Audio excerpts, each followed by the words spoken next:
Við erum í útvarpinu á FM 89,1.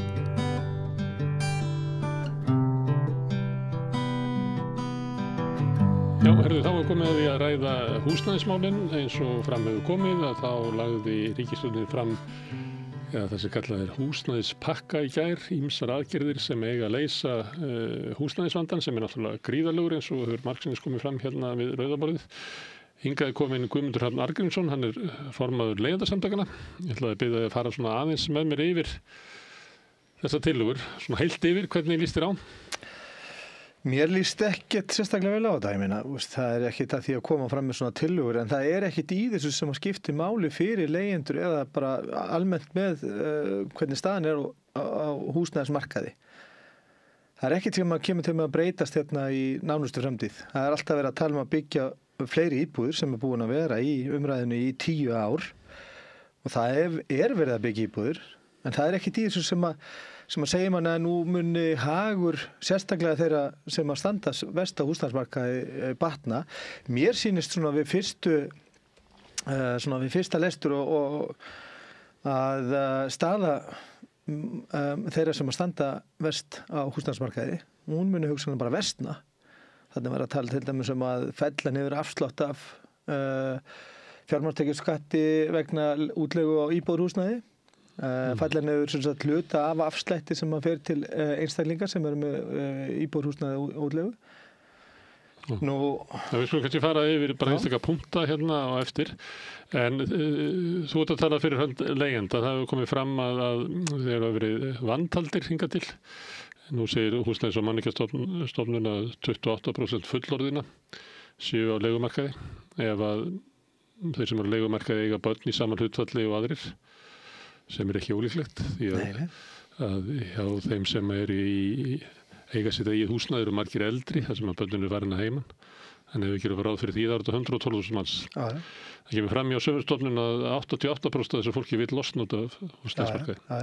Og það þá rétt tæplega 100.000 manns sem eru á leigumarkaði og vill ekki vera þar. Og bara getur eiginlega ekki verið þarna. Við erum búin að vera að tala þessa vantalningu, hversu mikið vantar upp á þessa tölur í gegnum tíðina og þetta akkurat talan sem að við vorum að benda á og það var ekkert erfitt að finna út þennan fjölda. Við töluðum að væri 45.000 íbúðir heimili á leigumarkaði og það var bara hægt að sjá það með að bera saman tölur úr Hagstofunni, bara bæðivarandi þróun og eignarhaldi íbúða, íbúafjölgun og fjölda heimila og það er hægt að sjá þetta með það að bera þetta saman. Og við vorum búin að vera að fara á fundi bæðinni í HMS og Hagstofu og benda á þetta, en það vildi enginn hlusta á þetta. Það var alltaf að tala um það, samkvæmt könnun prósent sem að HMS lét gera, að það voru ekki nema svona 13-16% heimili á leigumarkaði. Og þarna náttúrulega búin að hafa alveg gríðarleg áhrif á alla ákvörðunartöku stjórnvalda, sérstaklega svona síðustu 6-7 árin. Vegna þess að þetta eru upplýsingar sem farin í upplýsingagátt Alþingis, það þessar skýrslur og tölur sem að Húsnæðis- og mannvirkjastofnun kemur með varðandi stöðuna á húsnæðismarkaði og þetta eru þær tölur sem eru fara inn í nefndvitar sem fjalla aðgerðir húsnæðismarkaði.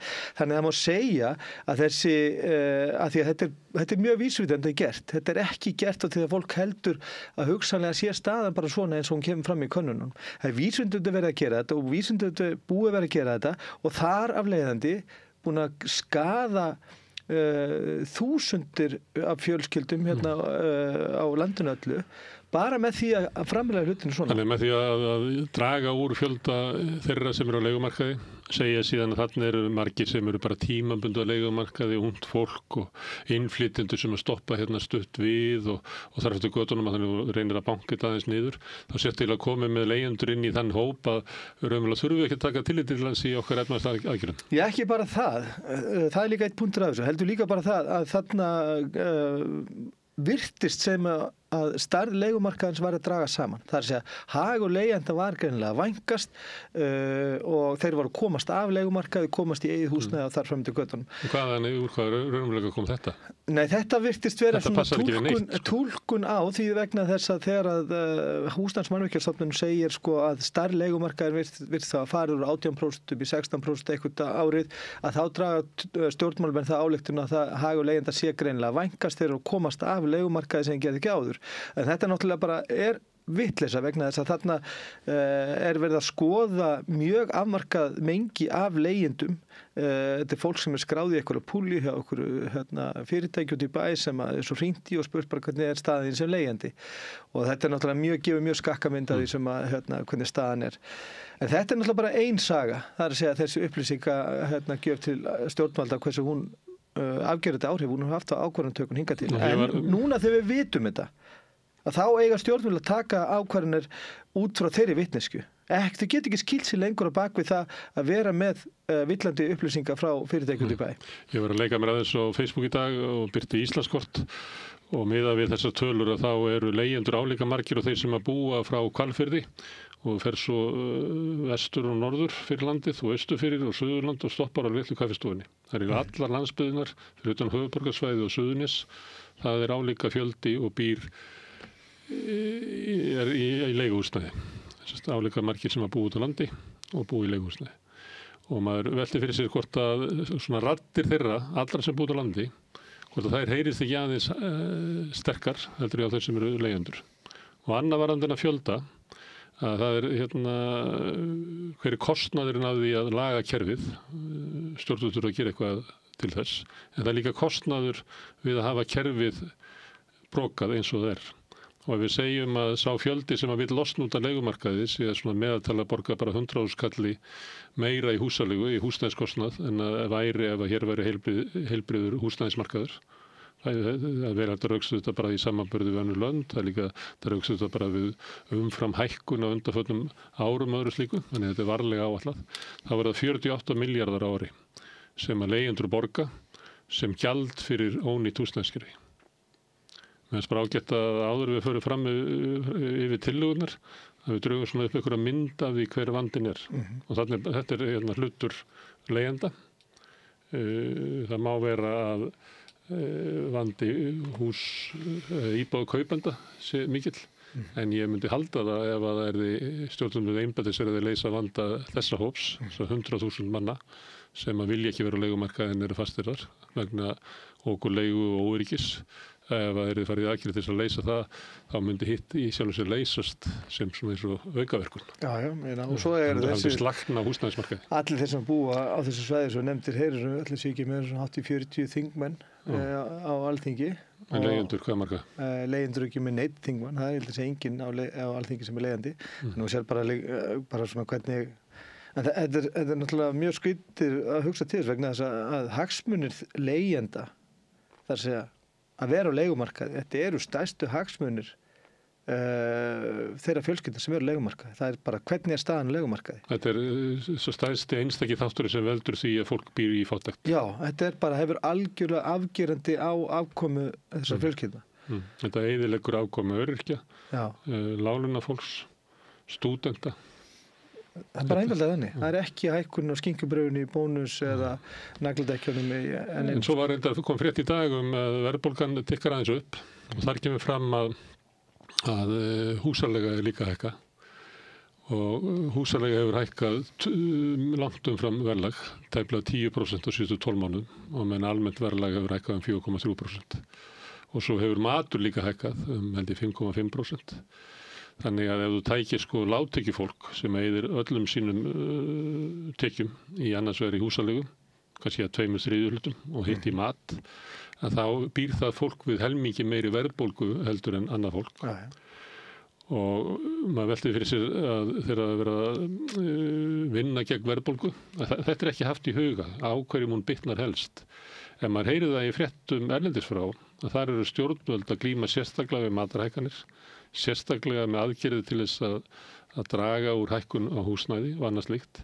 En það er sárlítið hér nema, það kom í gær, tillögur að bæta húsnæðismarkaðinn. Við skulum kannski fara yfir tillöguna, það voru tregnar fram í nokkrum punktum. Við erum hérna með fyrsta grafið. Þá var það fyrsta sem kemur út af Hæstaréttardómnum, þar sem að bankarnir hafa dregið að sér hendur og hætt að lána verðtryggt og fleira.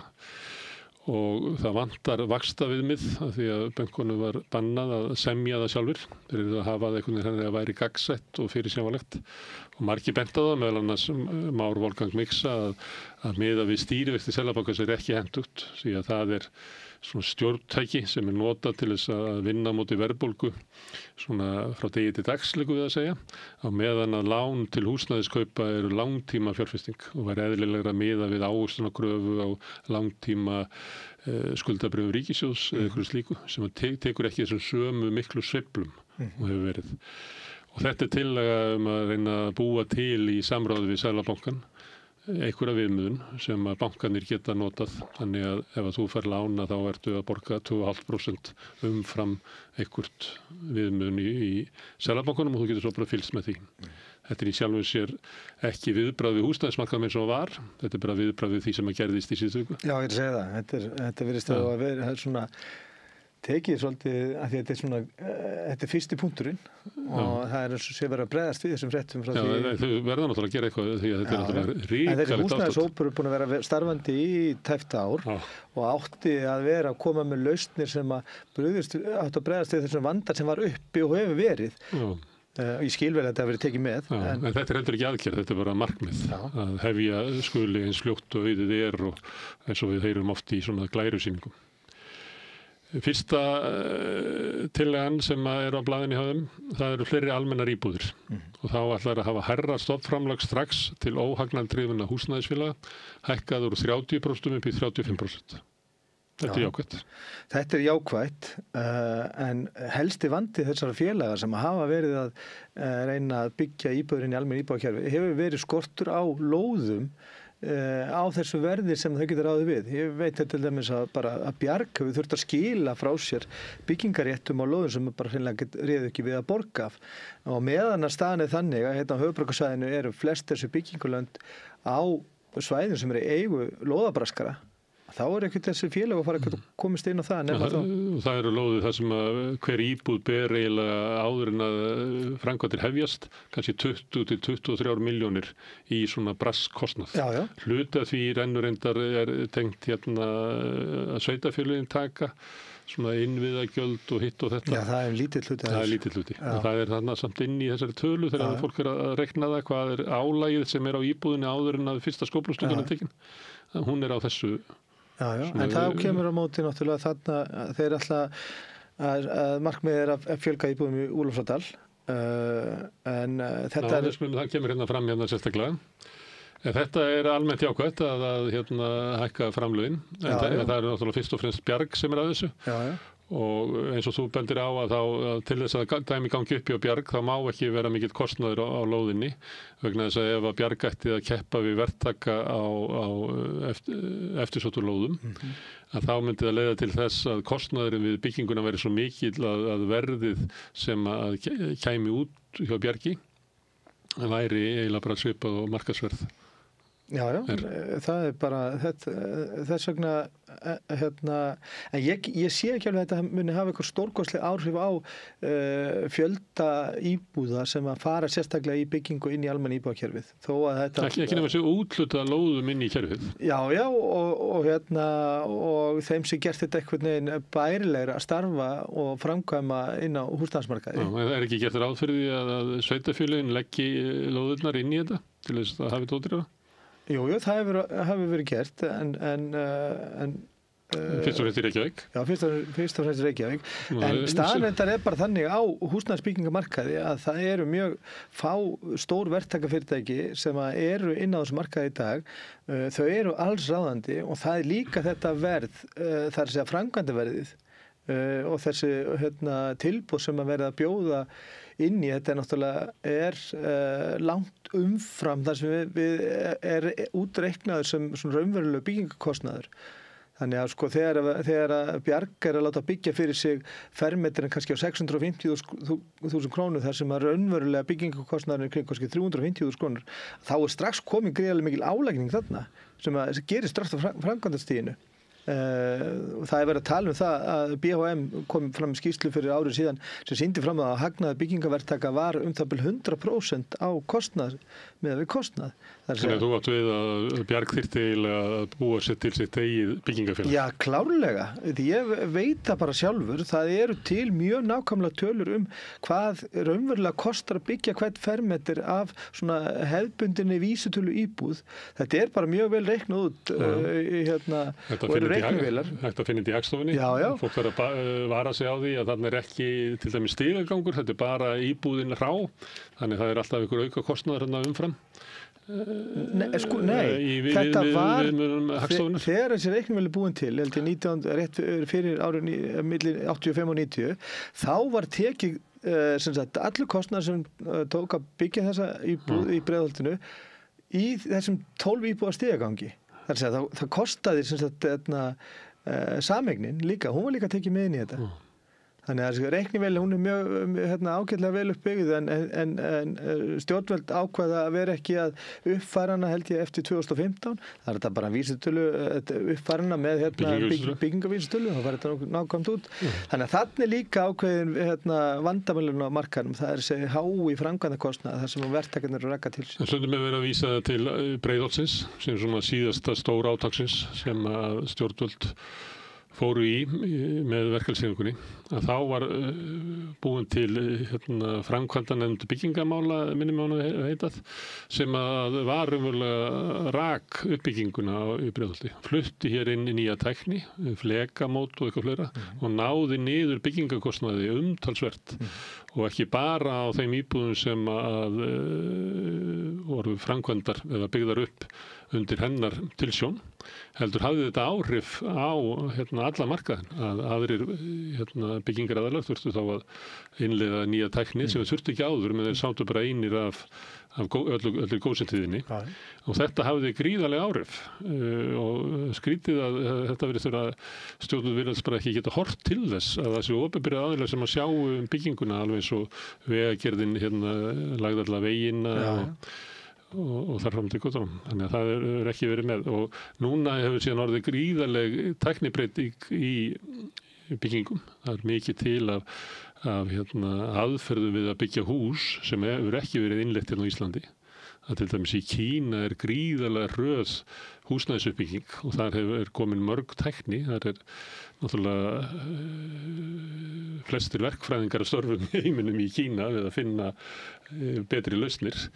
Þannig að kannski ef að þið opinberað myndi gera það sama og var gert 1970 að Já, það er náttúrulega eigið byggingafélag. Mjög skrítið að vera með inn á húsnæðismarkaði að vera rauninni bara með eitt svona módel í uppbyggingu. Það er svona hagnaðardrifin verktaka menning. Það er rauninni ekkert annað módel að meðan að þegar að við vorum að byggja upp húsnæði eftir seinna stríðið þá vorum við með samvinnufélög, verkalýðsfélögin, sveitarfélögin og ríkið og öll starfandi inn á þessum markaði ásamt einkaaðilum sem voru að kaupa og selja, kaupa lóðir og byggja og selja á almenn markaði. Núna er rauninni bara eitt svona rekstramódel. Það starfa allir sem forsendum og það er ástæðan fyrir því að við erum í þessari stöðu að við erum ekki með fleiri kerfi sem að keppa sín milli hilli íbúana. Vegna þess að ef við værum með samvinnufélög og verkalýðsfélögin sem væri kannski bara með hver sem þriðjung á markaðnum, þeir voru bara að bjóða húsnæði á mismunandi forsendum.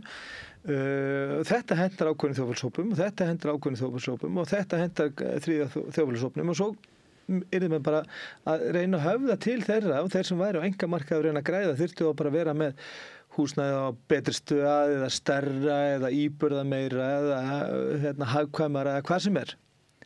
Það er raunveruleg samkeppni.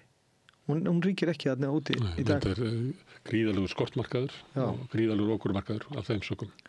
Hér kemur til að stórfelld einföldun á regluverki með einfaldar í byggingareglugerð, skilvirkara eftirliti og stafrænum byggingaleyfum.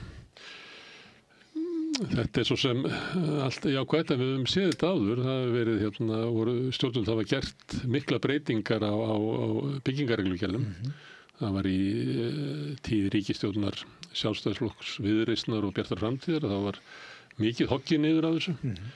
Það er ekki hægt að merkja það að hafi leitt til lækkunar á verði eða lægri húsalegu. Nei, þvert að móti. Ég man sérstaklega eftir þessu og ég skoðaði þetta sérstaklega fyrir nokkrum árum síðan einmitt þessa breytingu. Þá var talað um það og þá kom yfirlýsingar frá opinberum aðilum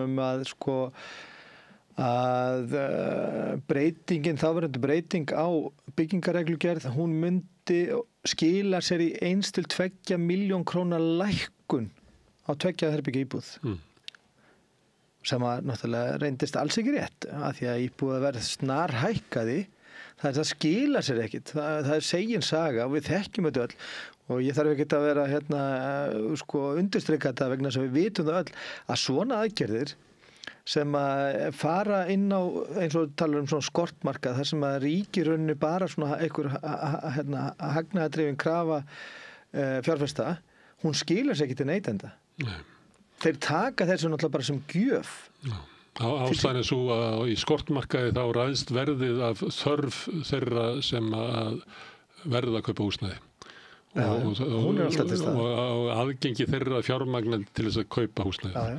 Þannig að og það er þanið upp eins mikið hægt er og það er samkeppni um það. Þannig ef að þú býður 50 milljónir í íbúðina þá býð ég 51, annars fæ ég ekki húsnæði og það þennur upp verðið. Þannig að þetta er algjörlega ótengt kostnaði verktakans. Þannig að ef þú skerðir niður kostnað verktakans þá eigur bara hagnað hans. Og það var það sem gerðist. Og þetta hafði það var ekkert að mæla það að hagur fyrstu kaupenda, ungs fólks á húsnæðismarkaði, leigjenda hafi orðið betri eftir þetta. Bara það var ekki að mæla það vegna þess að allar hagtölur sýndu hið gagnstæða. En lítill hluti markaðarins er ekki hagnaðdrifinn, það er eins og Bjarg.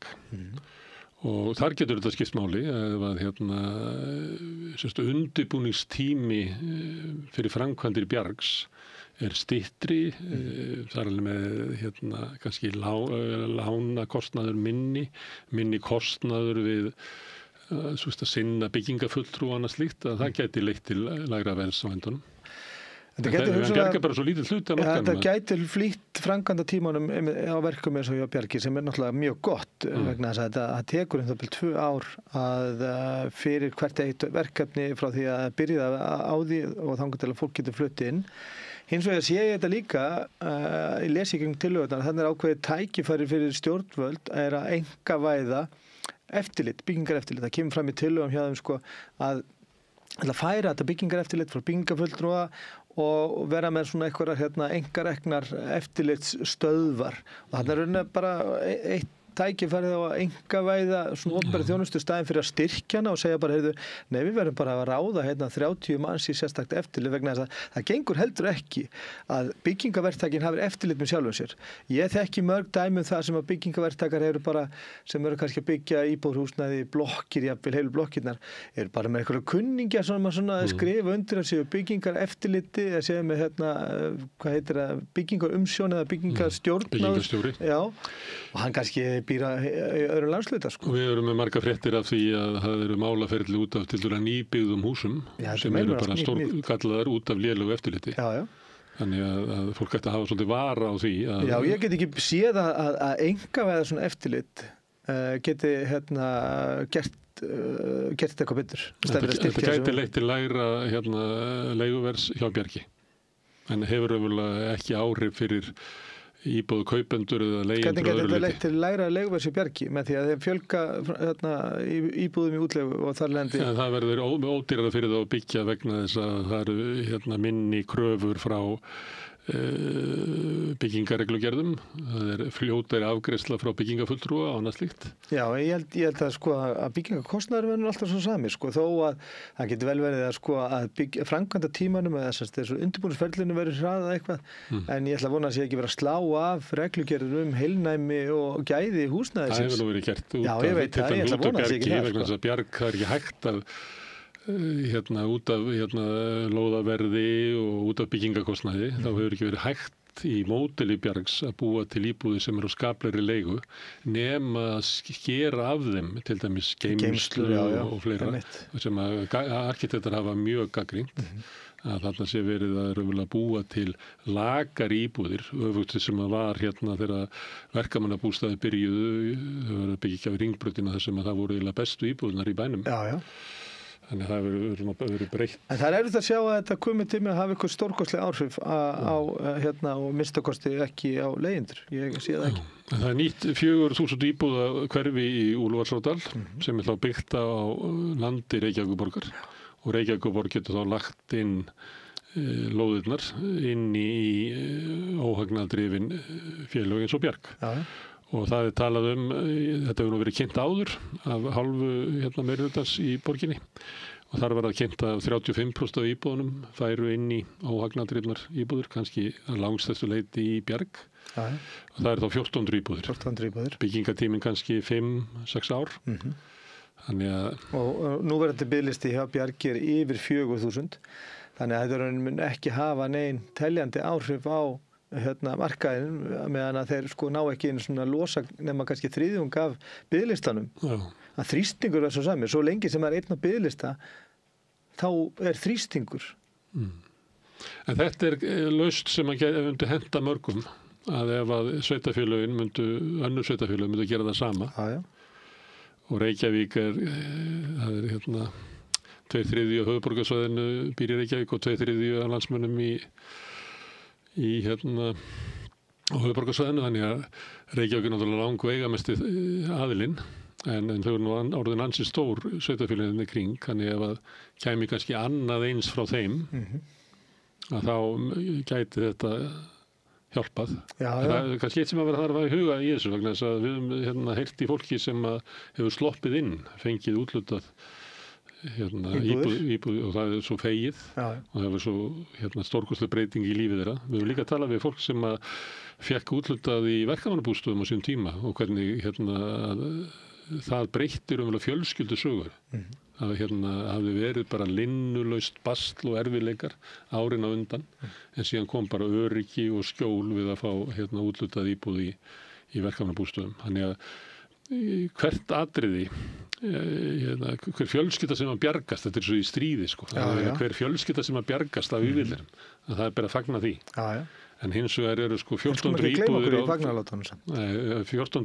á við vorum að tala 100.000 manns sem eru á leigumarka og vilja ekki vera þar. Það er líklega 42.000 íbúðir þar sem fólk býr í sem að vill ekki vera á leigumarka út af okurleigu. Þannig að 1400 íbúðir á 6 árum. Já. Þetta er bara að fagna þessu. En þetta er langt frá því að... En mér finnst þetta ekki við hæfi að láta sem svo að þetta sé eitthvað raunveruleg það sé verið að lína sársauka fólks þarna úti með raunverulegum hætti. Mér finnst þetta bara ekki við hæfi. Mér finnst þetta fullorðið fólk sem láta taka sig alvarlega og ég býst við að flestir sem eru á Alþingi vilji það.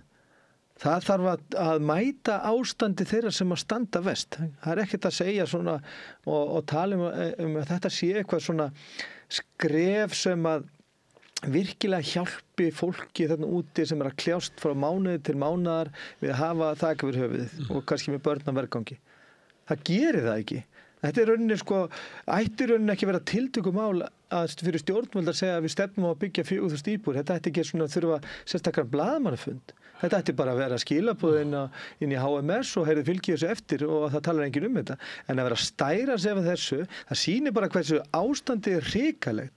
Að stjórnvöld eru að koma með eitthvað svona framtíð og loforð pakka sem í rauninni gerir ekkit, mætir ekki ástandinu til þess að hafa á tilfinningu að hafa gert eitthvað. Herðu, við svona halda áfram. Næsta glæra, það eru markvissari húsnæðisstuðningur.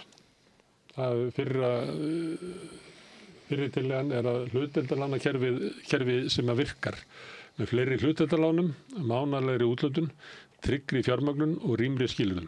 Já. Þetta er náttúrulega vandræði svolítið hafa verið með hlutdeildarlánin sem er aðferð til þess að hjálpa ungu fólki, fyrst og fremst, fyrstu kaupendum að eignast íbúðs og þá færðu raunverulega lán frá ríkinu aukalega. Þú mátt eiginlega skulda meira til þess að kaupa það.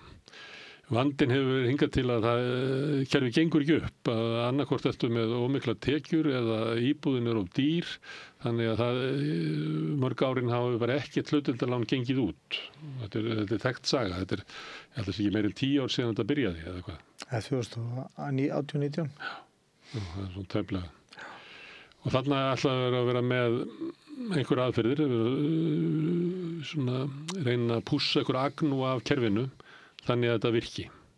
Já, sko, hlutdeildarlánakerfið þetta er mjög gott kerfi, þetta er skoskt kerfi á uppruna sem að, er endar öðru byggt upp. Hlutdeildarlánakerfi, bara gott að minna á það að það er þannig að það er endurgreiðslu skylda á lánunum eftir 10 ár.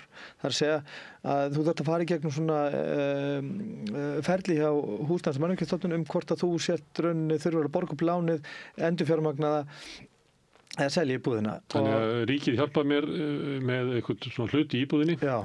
Hvað, 20%? Já, 20% hámarki. Já. Og svo eftir 10 ár þá kemur ríkið og segir þú eru að kaupa hann út? Nei, ríkið kemur og sko það er sjálfgefað þannig, en það skoðar stöðunniðina og aðtöku hvort að það, þú getur ekki endurfjármagnað, borga ríkinu og endurfjármagnað. Keypta út? Já. Þetta er svo að vera með meðeiganda. Þá ertu kannski komin aftur með 25 ára verðtryggt lán og ef þú getur ekki borga ríkinu tilbaka í reiðufé eftir 10 ár sem hugsanlega getur fyrir svona meðal íbúð kannski verið 5 eða 6 milljónir sem þú þarft að borga ríkinu ef að hækkunin heldur áfram íbúðarhúsnæði og það eru fæstir sem geta gert það, sérstaklega ungt fólk. Þannig að þetta er varasamt kerfi vegna þess að þetta getur settið á byrjunarreit aftur eftir 10 ár. En svo annað í þessu kerfi líka að þegar það var hugsað upprunalega, þegar það var lagt fram upprunalega held ég að fyrsta reglugerðin kom út í júlí 2020 minnum mig, að þá var gert ráð fyrir það byggt sérstaklega inn í hlutdeildarlánakerfið. Þetta var ekki til þess að kaupa íbúður á almennum markaði. Og þá var talað það að byggingaraðilar þyrftu að skila inn gögnum byggingarkostnað til þess að fylgjast með því að vera að byggja hagkvæmt.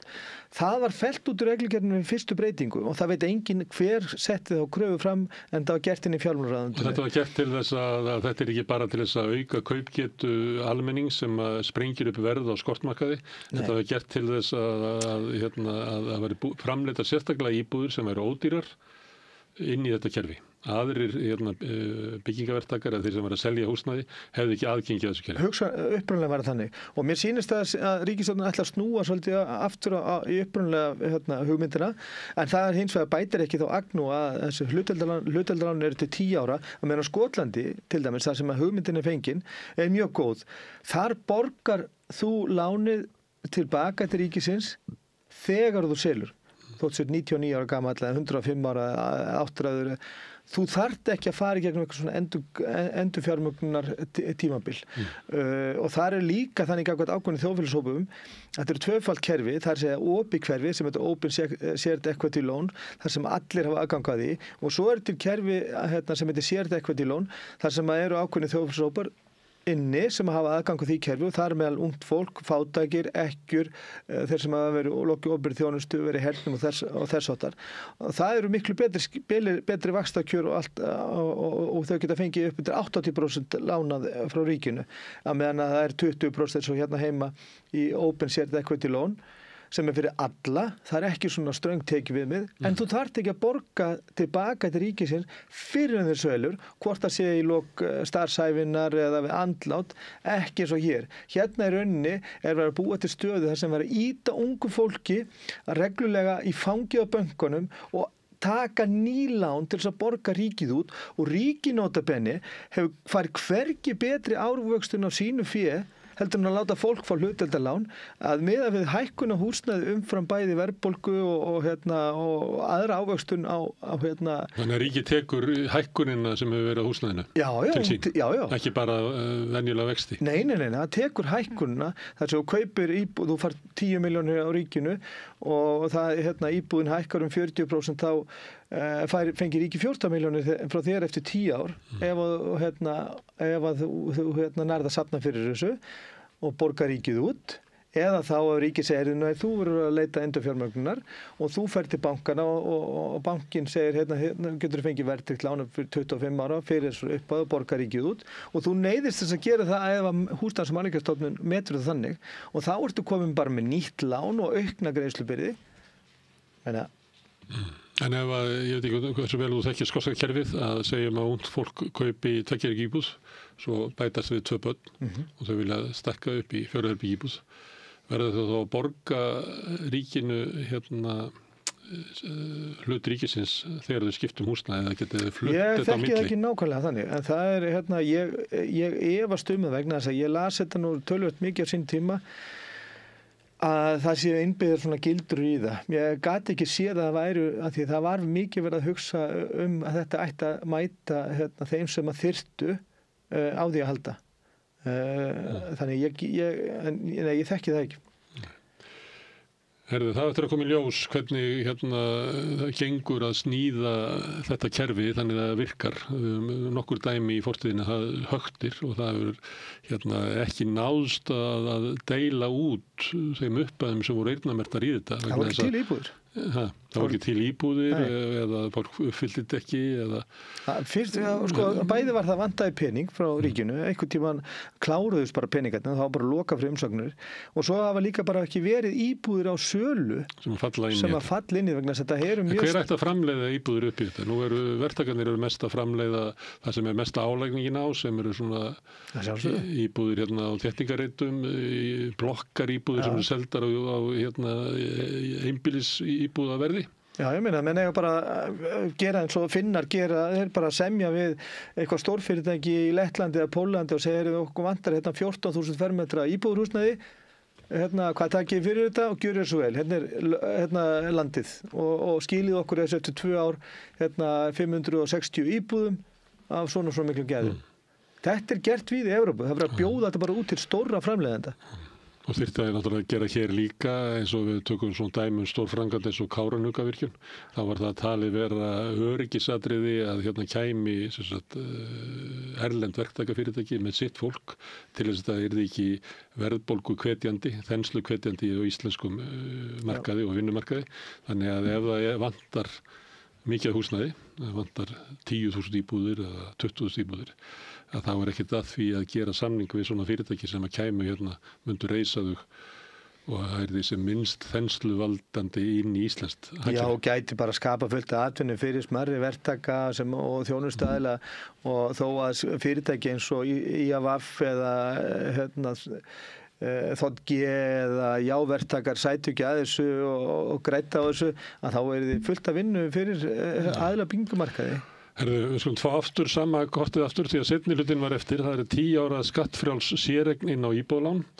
Þetta er kerfi sem var tekið upp í tíð fyrir ríkisstjórnar.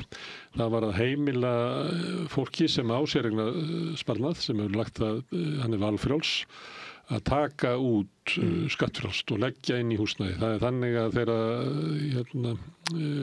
lífeyrissjóður er tekin af launónuðinum að þá er ekki tekin, þú borgar ekki skatt af því. En síðan er þetta ávaxtað í lífeyrissjóðnum og þegar þú tekur hann út að þá borgar þú skattinn. En þarna er fólki leyft að taka út séreignarsparnaðinn og leggja inn í húsnæði sitt og svo þegar selur það eða hvað sem að verður það þá borgar það ekki skatt. Þannig að þetta er svona skattaafsláttur til þeirra sem að eiga séreignarsparnað.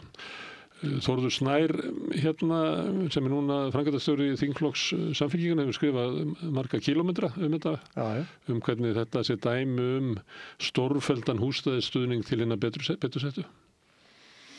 Já, þetta síðan að kerfið að tekið upp að tala um einhverju 70 miljardar, það er að segja að ríkið hefur orðið af 70 miljardar skatttekjum út af þessu fyrirkomulagi sem að fyrst og síðast gagnast þeim sem að eru tekjuherri og geta lagt fyrir og hafa geta lagt fyrir í séreignarsparnað og ekki bara það, heldur hugsa sér gott til glóðarinnar að taka hann út, heldur hann að eiga hann til efri ára.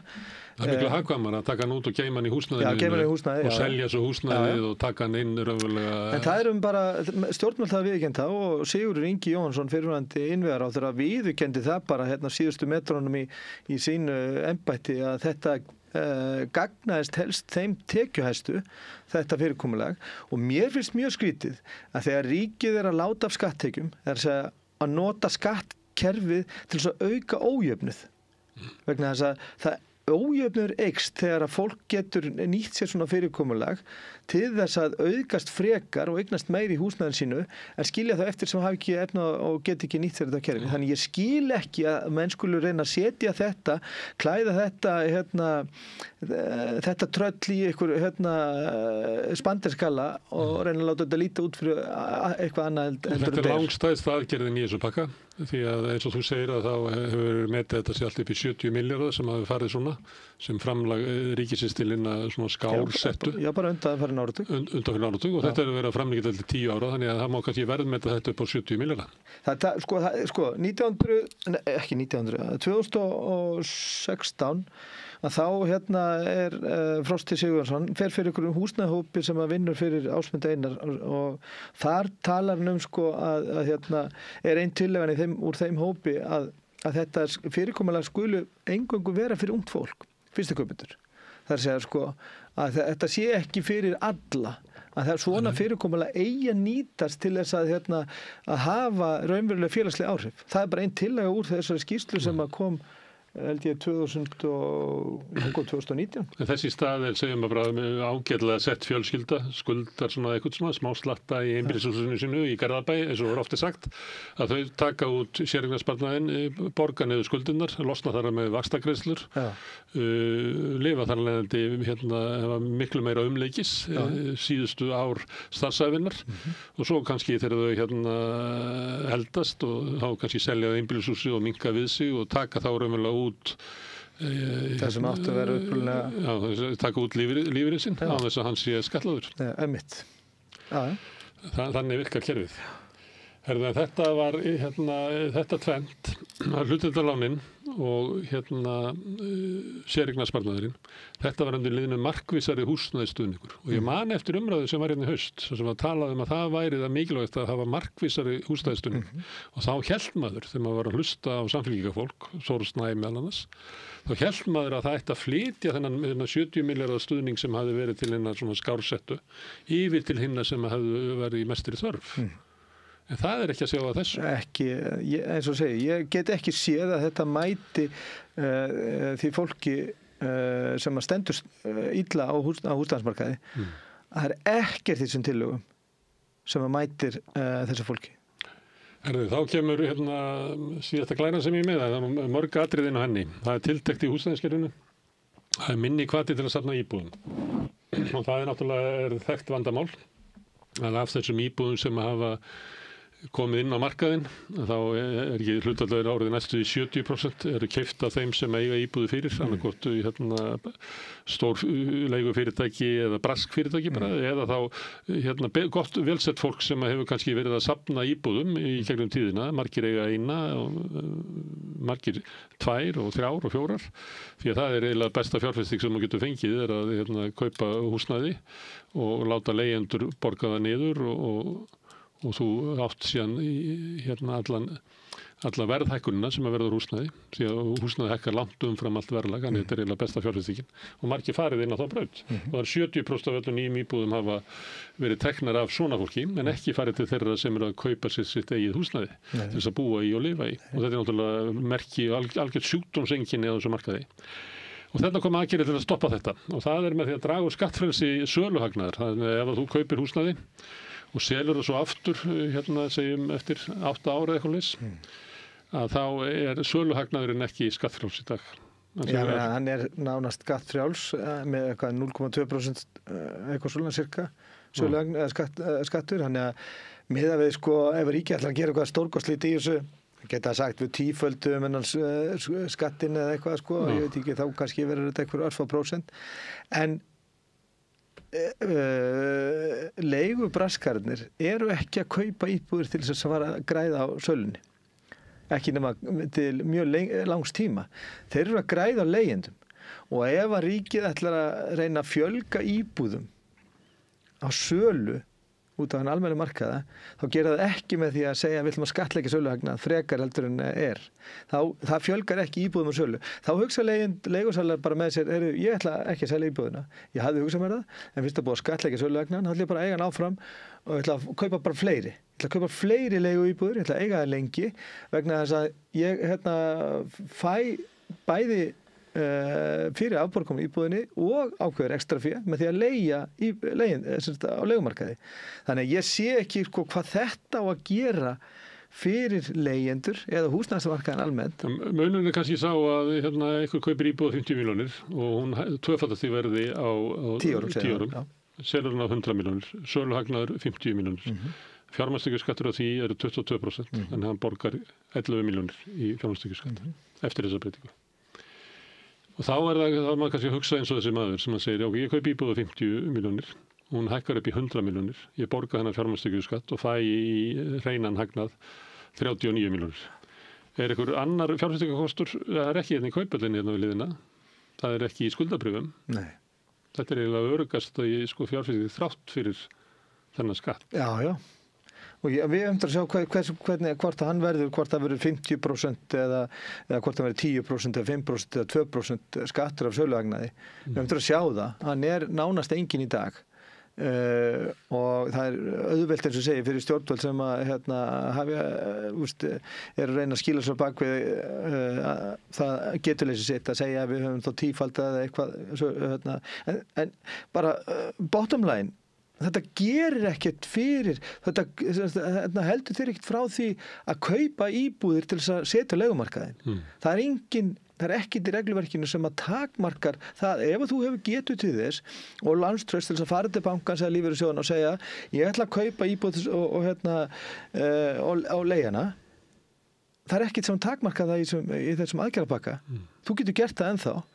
Og ég, eins og að lýsa á hann, þá efast ég að það sé eitthvað sérstakur svona sem að vinna móti því eitthvað sérstakur ótti við íþyngjandi skattlækning á söluhagnaði.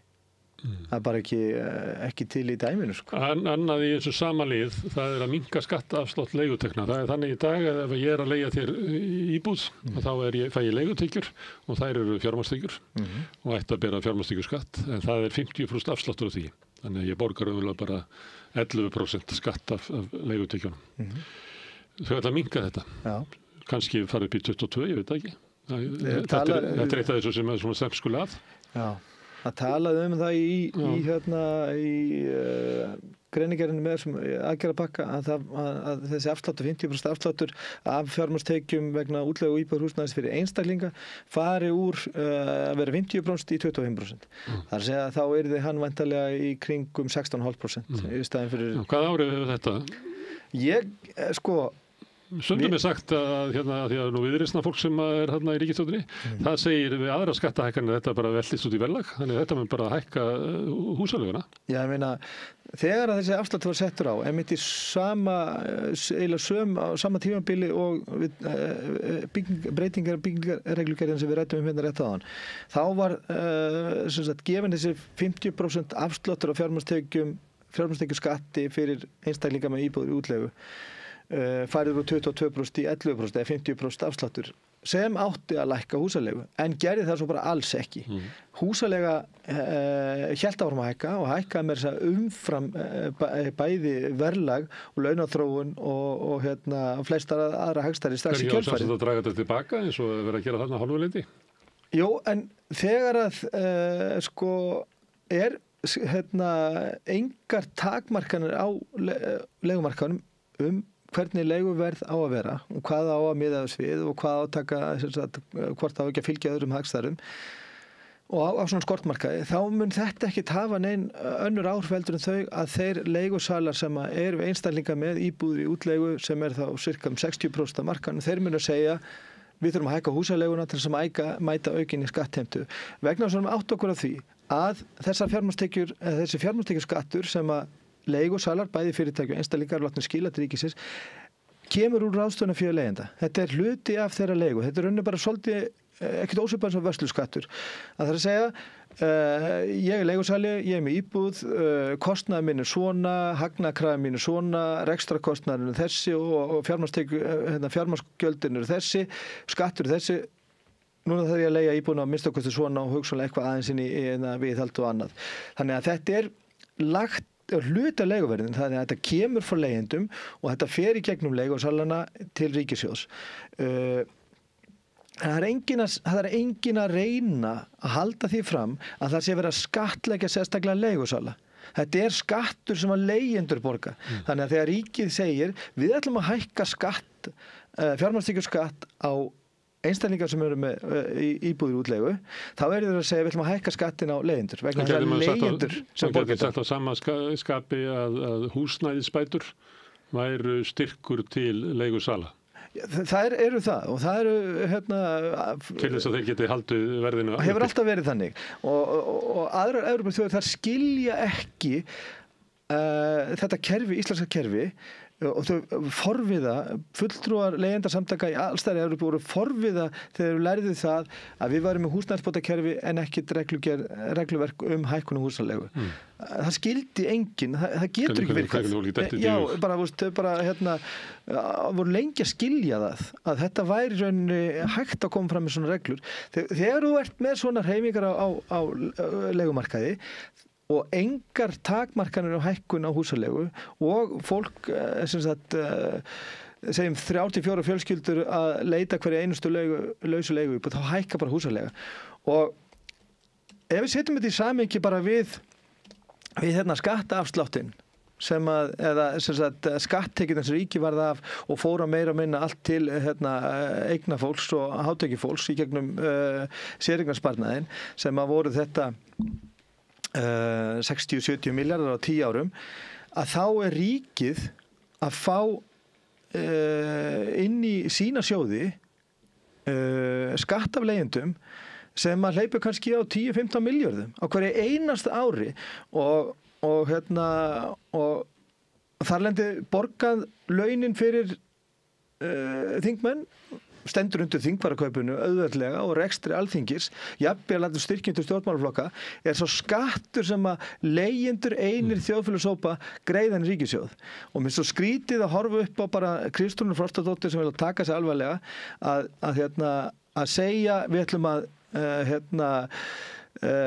koma leigjendum vel, þetta er nú sérstaklega fyrir leigjendur og þetta að koma leigjendum vel að það er að lækka afslátt á fjármagnstekjuskatt til einstaklinga með íbúðir í útleigu þegar þetta mann hækka skattheimtu hennar af leigjendur sem að borga launin hennar. Það eru mörg atriði í þessari einu setningu. Síðast kemur komið í veg fyrir leiguverðshækkun á fyrstu 12 mánuðum tímabundinna leigusamninga.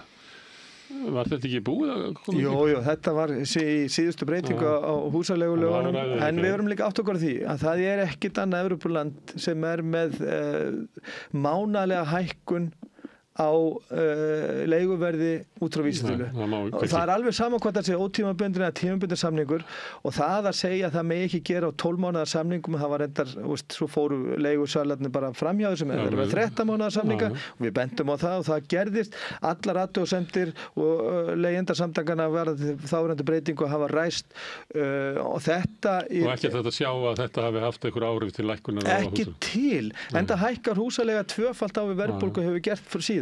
Herðu, með því að heimila sveitarfélögum að leggja fasteigna gjalds álag á byggingalóðir sem eru látnar standa auðar í þéttbýli. Er þetta veigamikið eða? Ég get ekki séð það. Mér hefur alltaf fundist bara eins og á höfuðborgarsvæðinu að sveitarstjórnir og embættismennina sveitarstjórnir hafa bara eiginlega verið svolítið í fanginu á þessum verktökum. Það verið svona algjört verktakaræði, sérstaklega í Reykjavík og víðar á höfuðborgarsvæðinu væntanlega að ég finnst þetta er heimild og ekki skylda. Það finnst mér mjög ósennilegt að þetta verði notað mikið. Reykjastaðalandið var keypt fyrir 30 árum til uppbyggingar og það er ennþá óreift. Já. Heldur að það væri að Er ekki Kópavogur sem á þetta? Kópavogur myndi, nei, Mosfellsbær fyrir ekki, myndi leggja álag á það sem er að braska með þetta og þetta er náttúrulega hækka gríðarlega, þetta er að verið stórkostleg fjárfesting fyrir þá sem að keyptu þetta. Já, ég meina við horfum bara upp á það að þú bentir á það sjálfur í grein fyrir nokkrum ára síðan, hvernig fórum með Ártúnsbrekkuna sem að borgin lagði inn til klasa og eitthvað annars félag fyrir ykkur. Það verið 8 milljarðar sem ykkur löpuð út. Já, 8 milljarðar. Ég held að það verið 22.000 fermetrar. Það munar ekkert að henda ykkur smá sektum. Nei, þetta munar ekkert það. Staðan er þannig að þessar byggingarhæfulóðir innan vaxtarmarka Reykjavíkurborgar og meðfra þessum ásum borgarlínu sem eru þessi þéttingarsvæði, þetta eru meira meina allt í eigu einkaaðila og lóðabraskara.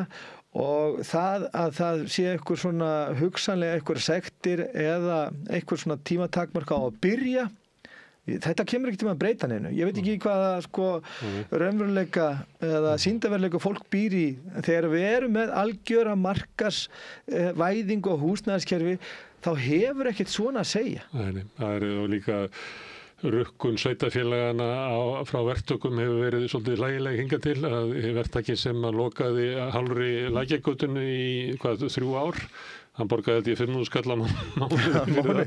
Það er sama rétt hjá okkur. Það er einhver verktaki sem er búin að loka, taka eina akrin, af því það er að breyta eitthvað í sambandi við hitaveituna, sýnist mér. Þeir kom ekki nálægt þessu 10 daga eftir þeir voru búin að þrengja akrinina. Þeim liggur ekki á. Það er alveg augljóslega að þetta kostar ekki neitt, sko. Nei, það ég sé ekki, auðvitað náttúrulega er jákvætt að reyna. Já. En mér þarf að hafa þá bara alvöru gefin í þessu. Þetta er komið ljós. Þetta er líka búið að vera í öllum glærukynningum allra innviðara á þeirra síðan að við munum eftir því. Með því að afgreiða Airbnb frumvarpið á Alþingi, þetta er náttúrulega líka búið að vera stemt að því að þrengja að Airbnb. Það var komið frumvarp og það var eitt af þessu sem var bara lokað á í sumar.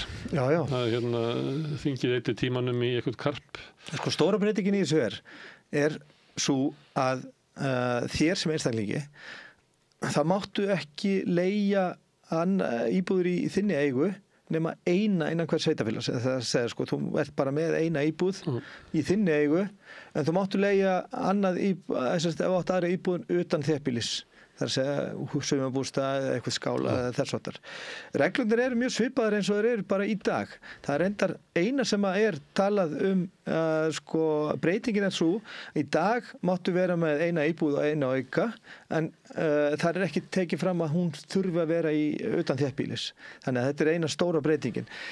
Svo er reyndar þarf að skoða líka leyfislausar svona starfsemi. Þetta er búið að vera frá 50-70% af markanum, Airbnb-markanum var að tala um að vera leyfislaus og það er ekki nema 2 ár síðan að sýslum að tala um að 50% af starfseminu væri cirka 50% væri leyfislaus.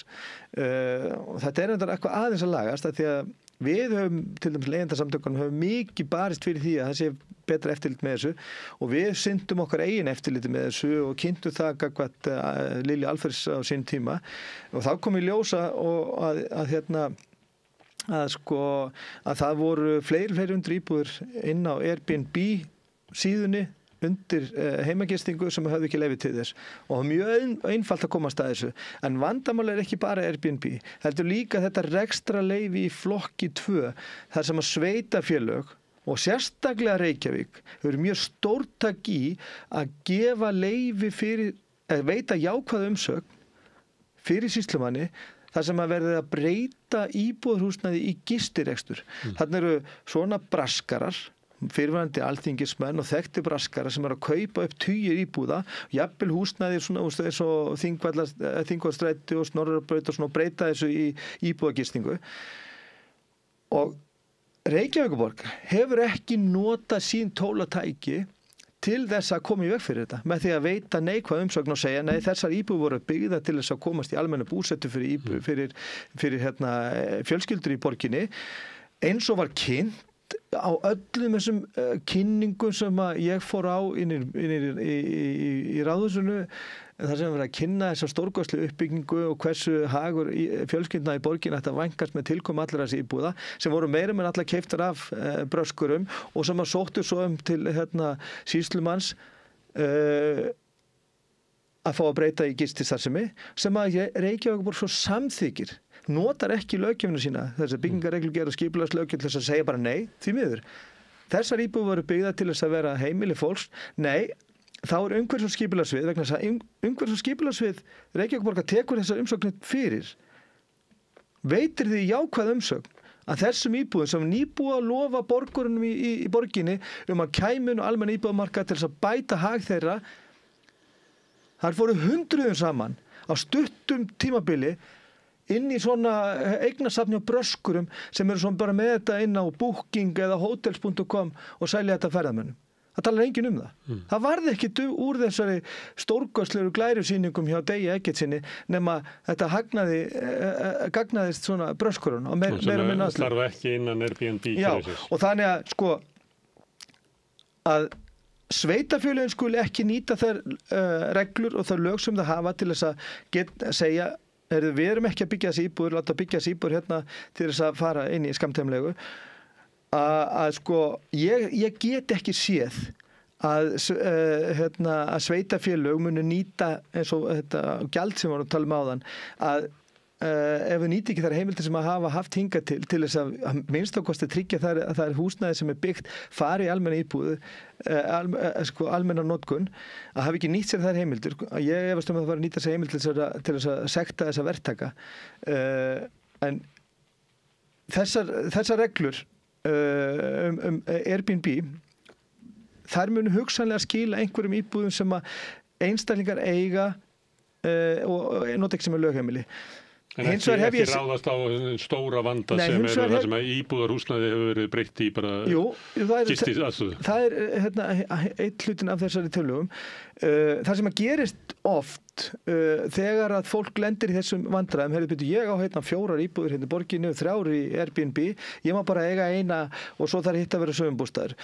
Þá er oft verið að leppa eignarhaldið. Ég sá þetta strax bara þegar ég var að skoða Airbnb-markaðinn 2022, 2023 og 2024 að þá voru að vera að leppa eignarhald. Það var mjög einfalt að sjá það með tengdar aðilar sem voru að leppa eignarhald fyrir hvern annan. Hinn tillagan eða hluti af þessari sömu tillögu það er að segja að hætta að gefa út þessi rekstrarleyfi 2 fyrir gististarfsemi í íbúðarhúsnæði. Það er að segja, auðvitað áttu bara sveitafélagin ekkert að taka þátt í þessu. Þó að það væri ekkert sem að banna þetta, vegna þess að það stóð hvergi lögum að það væri bannað, en sveitafélagin heimiluðu þetta. Það verður ekki tekið af þeim. Það er alveg sama hvað hver segir, það voru sveitafélagin sem að veitti þessu breytagengi. Nú á að koma í veg fyrir þetta verið hægt, en þau leyfi sem hafa verið gefin út fyrir fleiri 100 íbúðir. Þetta er næstu 400 leyfi bara í Reykjavík. Það var tímabundna þau, þar segja núverandi leyfi og það var eftir að koma í ljós hvort að kannski verði sveitafélaginu jafnvel ríkis skaðabótaskyld til 5 ára. Það er að segja að þá endur til 5 ár. Það er leiðandi, þetta mun ekki hafa nein áhrif á stöðuna á húsnæðismarkaðnum í dag og alls ekki næstu 5 árin og kannski aldrei. Það er að segja að það er eina sem búið að gera, þetta verður ekki hægt lengur. En skaðinn er skeður og það er ekkert gert til þess að reyna að draga úr honum, draga úr skaðanum. Það er ekki að segja, við ætlum ekki að láta þessa hörmung viðgangast lengur, við ætlum ekki að gera við hörmungunum sem við leiðum að viðgangast. Við höldum áfram, það er dregið úr vægi verðtryggingar, þetta er svo sem bara ég var að skjóða mundi, þetta er 2007, Sigurður Ingi var með líka tillögur þetta. Sjáum til hvað kemur út úr því. En það er tiltekt í stjórnsýslu húsnæðismála, það er með því að selja tugmilljarða eignir húsnæðissjóðs til að lækka skuldir ríkisins og eitthvað kann að spyrja hvað er húsnæðissjóður? Það er sjóður í vörslu húsnæðis- og mannvirkjastofnunar sem að meðal annars heldur utan hlutdeildarlánin og lán til stofnframlögin og fleira. líklega hugmyndin svo að selja þetta til lífeyrissjóðana eða að lífeyrissjóðni búi til einhvern húsnæðissjóð og taki þetta yfir eða eitthvað. En þetta náttúrulega, þetta að lækka skuldir ríkisins, en þetta náttúrulega skuldir sem bera tekjur á móti. Já. Þannig stendur ekki illa þessi sjóður. Nei, og þetta ekki íþingjandi held ég fyrir ríkissjóð. Þannig að þau selja skuldindar, en selja líka tekjunar með.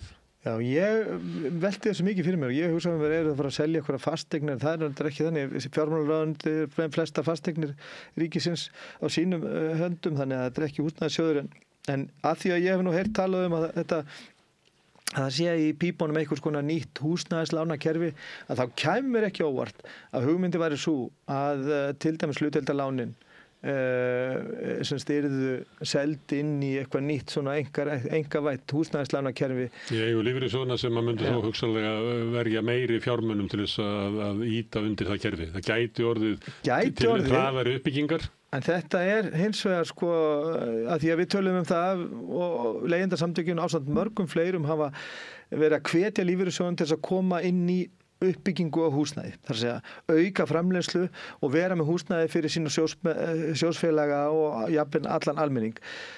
En lífeyrissjóðar hafa verið mjög tregir til þess og hafa verið að bera fyrir sig ávöxtun og kröfur sem mjög skrítið vegna þess að ávöxtun á steinsteypu er margfald hærri heldur en á hlutabrjöfum.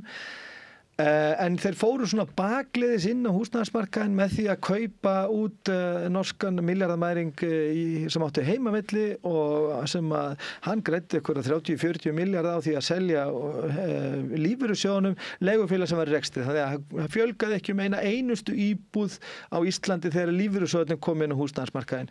Og ég held að sko, þetta sé eitt svona skrefi þar sem lífeyrissjóðunir eiga að verða orðið sko aktífur þáttakendur inn á húsnæðismarkaðnum, það er að segja að vera eigendur að lánum á íbúðum sem nú þegar eru til. En ekki fyrir síðan að það muni leiða til aukinar framleiðslu húsnæði eða fjölgunar? Það er ekkert sem að bendi til þess vegna þess að lífeyrissjóðir hafa verið hingað til mjög tregir til þess að ljá máls á því að þeir fari í að byggja upp húsnæði.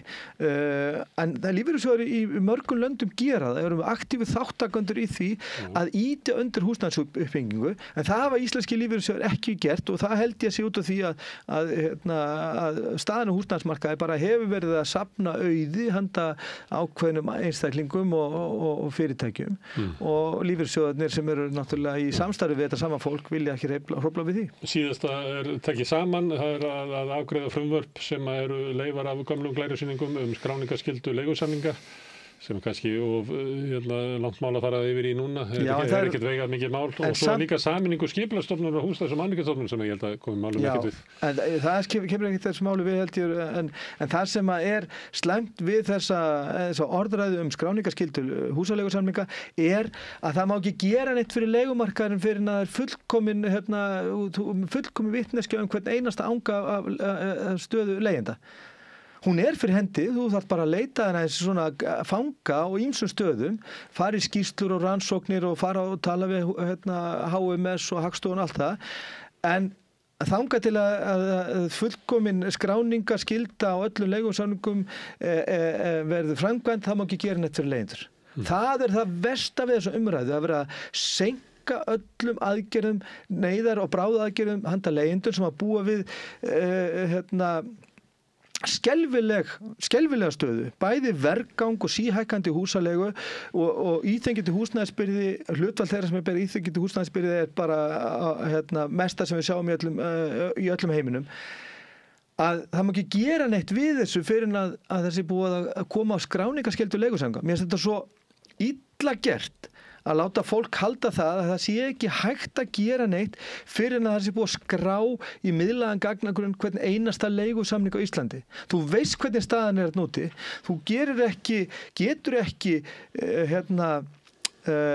mætt á svona hörmungarsvæði eins og leigumarkaðurinn er og þetta er svo, ef slökkvistjórarnir myndu þurfa að funda upp í Skógarhlíð í 2 daga til þess að mæla hitastig og efnasamsetningu eldsins í logandi íbúðarhúsnæði eitthvað vestur í bæ áður en heimilegu slökkviliðin að fara inn og slökkva. Þetta er fáránlegt og það er sorglegt að hver ríkisstjórn á eftir annari notar þetta sem tilli ástæðu til þess að gera ekki nokkuð skapaðan hlut fyrir það fólk sem að borgar 20 milljarða inn í ríkissjóð með leigugreiðslunum sínum og býr við vergang og hæstu flutningstíðinni í allri Evrópu. Herðum, þetta er loka einhvern þín á húsnæðismarka ríkisstjórnarinnar. Við munum halda áfram að ræða þessi mál á næstu dögum. Hún kemur kannski aftur í umræðu þau því að þetta er líklega mikilvægasta mál ríkisstjórnarinnar. En við Rauðaborðið ætlum að halda áfram að reyna að skilja hana heim og þetta samfélag sem við lifum í. Næsti kafli er eftir augnablik. Með því að ganga í leigjendasamtökin styður þú baráttu leigjenda. Leigjendasamtökin eru fyrir öll þau sem vilja vinna að réttlæti og öryggi á húsnæðismarkaði. Leigjendasamtökin.is. Hvar skrá ég mig í áskrift? Samstöðin.is. Ég heiti Kristinn Sigmundsson og styð Samstöðina. Samstöðin er óháð sjónvarpsstöð sem fjallar þjóðfélagsmál á vandaðan og yfirvegaðan hátt. Ég skora á ykkur að styðja hana með því að gerast áskrifendur. Samstöðin er ómissandi.